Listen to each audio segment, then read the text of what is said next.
ভিডিওটা দিতে একদিন লেট হয়ে গেল, সো প্লিজ ক্ষমা করে দিও। তো দেখো আমরা কিভাবে এটা রেডি করছি, মানে দুজন মিলে কর্তাগিন্নি মিলে খুব মজা করে করে এটা তৈরি করেছি কড়াইশুঁটির কচুরিটা। তোমাদের সাথে সেটাই ভিডিওটা শেয়ার করছি। দেখো আর কার শীতকালে কড়াইশুঁটির কচুরি খেতে ভালো লাগে অবশ্যই কিন্তু কমেন্টে জানাবে। এখন বেলা হচ্ছে কড়াইশুঁটির কচুরি গরম গরম বেলা হবে, খাওয়া হবে। ও হো আস্তে আস্তেই করছি, ঠিক আছে? একটু ক্যারা রাখা হয়ে গেলে অ্যাডজাস্ট করে নিও। না না, তো সে পেটে যাবে। প্রথমে গোল ছিল, তারপর বেড়ে গেল। ঠিক আছে, ছেড়ে দাও। চলো চলো।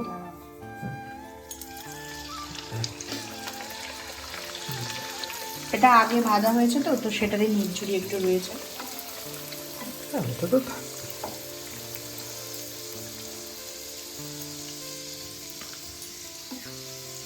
ঠান্ডার মধ্যে রাত বাজে 11 খাওয়া হবে। আমার বর্মশাইয়ের যে কি মন চায় খেতে মাঝে মাঝে বুঝে পাই না। তো শীতকালে এরকম একটু কড়াইশুঁটির কচুরি না হলে হয়? কড়াইশুঁটির কচুরির সাথে একটু ঝাল ঝাল কষা কষা চিকেন হয়েছে, ফুলকো ফুলকো একদম। ও ফুলু ফুলু।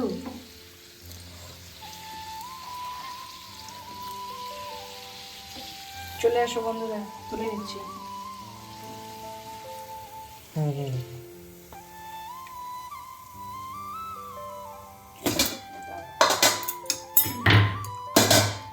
ও আমাকে হেল্প করতে এসেছে।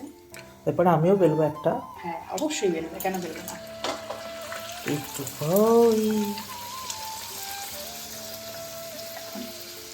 11টা 10-15 বাজে মনে হচ্ছে।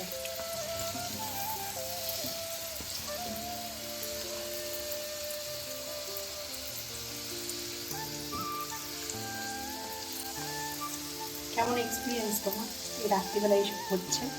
মানে আমার এরকম এক্সপিরিয়েন্স আছে না, খুব ভালো। মানে আনন্দটা কতটা হচ্ছে সেটাই জিজ্ঞেস করছি। ও বাবা, স্যার বলতে খুব আনন্দ হচ্ছে। এই এটা তো হয়ে গেল আমার ভাত, তাহলে গ্যাসটা কমিয়ে দেবো। হ্যাঁ, একটু কমিয়ে রাখো। ওই তো এক সাইড এবার কম করে দাও। হ্যাঁ, একটু কম করে করে করতে থাকো। হ্যাঁ, ওটা হবে। হয়ে গেছে, ওই দেখো। না না, একটু কড়া ভাজা হবে, একটু অসুবিধা নেই। ও হয়ে গেছে, হ্যাঁ হয়ে গেছে। হ্যাঁ হয়ে গেছে। গ্যাসটা কম করে নিয়ে বেলে নিয়ে এবারে। হ্যাঁ ঠিক আছে। এখন বাজে 11টা 23, তো খেতে বসে পড়েছি। গরম গরম কড়াইশুঁটির কচুরি, তার সাথে রয়েছে চিকেন। আজকে ডিনারটা তো জমে যাবে ঠান্ডার মধ্যে। তো চলো খাওয়া যাক।